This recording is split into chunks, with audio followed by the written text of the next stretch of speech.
A consciência cognitiva do sujeito concreto, com tudo que nele está subentendido de biológico, de histórico, social e espiritual, é rigorosamente o único campo de observação onde podem ser estudados diretamente os problemas da teoria do conhecimento. Os processos cognitivos não podem ser totalmente objetivados e reduzidos a esquemas gerais e médios, sem que deixem de ser precisamente processos cognitivos e se tornem seus meros símbolos linguísticos, submetidos, portanto, a leis e condições que, em relação ao conhecimento enquanto tal, são, por assim dizer, de segundo grau, e, na verdade, coisa já diversa e outra. O processo de conhecimento deve ser surpreendido in fieri, isso é, no lugar e no momento onde se dá. Só aí pode-se dizer que o observamos. Ele nunca se dá genericamente ou especificamente, mas sempre singularmente e no próprio sujeito que o examina. Fora disso, escapamos da observação e entramos na rememoração e na análise lógica.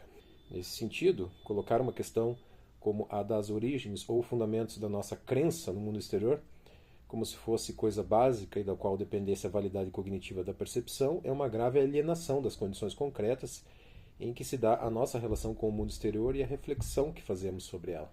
O mundo exterior, no instante em que é aprendido, não é jamais aprendido como crença, e sim como dado, presença, injunção ou coisa assim, sem qualquer mediação de uma crença. Se não fosse assim, não haveria diferença entre a nossa relação com o mundo exterior e a relação que temos com as nossas crenças.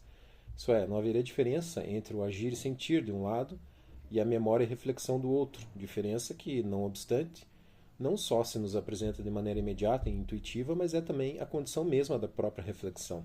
A crença no mundo exterior não é, pois, um elemento da percepção e da ação, mas um momento da reflexão, totalmente ausente no ato mesmo da percepção e da ação. A prova mais eloquente disso é que aqueles filósofos que não creem no mundo exterior percebem esse mundo da mesma maneira que os outros, que nele creem. Ou mais claramente ainda, eu próprio, se alternadamente creio no mundo exterior ou duvido dele, filosoficamente, nem por isso o percebo diferente no instante em que eu o percebo. Como elemento da reflexão, desnecessária a percepção e a ação.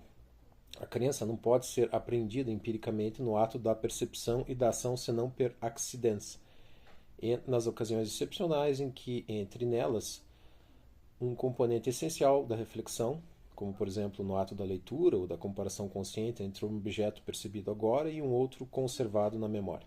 Isso já basta para provar que a crença, não sendo essencial ao conhecimento perceptivo do mundo exterior, também não pode ser fundamento dele, mas somente fundamento de conclusões, que na reflexão tiramos eventualmente do que sabemos dele. A noção de crença é, pois, uma premissa menor que introduzimos na reflexão gnoseológica, mas que não obtemos diretamente do exame dos processos cognitivos concretos, e sim de uma suposição extra que fazemos ex post facto para explicá-los. Ora, de onde podemos extrair a ideia de que nossa aceitação espontânea dos dados percebidos é uma crença, senão de um raciocínio que, partindo da dúvida cética ou crítica, coloca essa aceitação entre parênteses? Se na reflexão fazemos abstração da presença atual dos dados e raciocinamos somente sobre sua representação, seus conceitos ou seus símbolos, aí já se introduziu entre sujeito e objeto aquele hiato, sem o qual não haveria a possibilidade da dúvida e, portanto, a possibilidade de explicar como crença aquela aceitação espontânea. Mas é esse ato que precisamente não pode haver no ato da percepção. A aceitação espontânea dos dados não é, de maneira alguma, uma crença, embora possa, na reflexão, se expressar sob a forma de crença. Acreditar, portanto, que a resposta a uma pergunta sobre qual o fundamento da nossa crença no mundo exterior possa nos ajudar a compreender algo que, sobre os processos reais e concretos do conhecimento, é confundir percepção e reflexão e afastar-se infinitamente da possibilidade de uma elucidação do problema.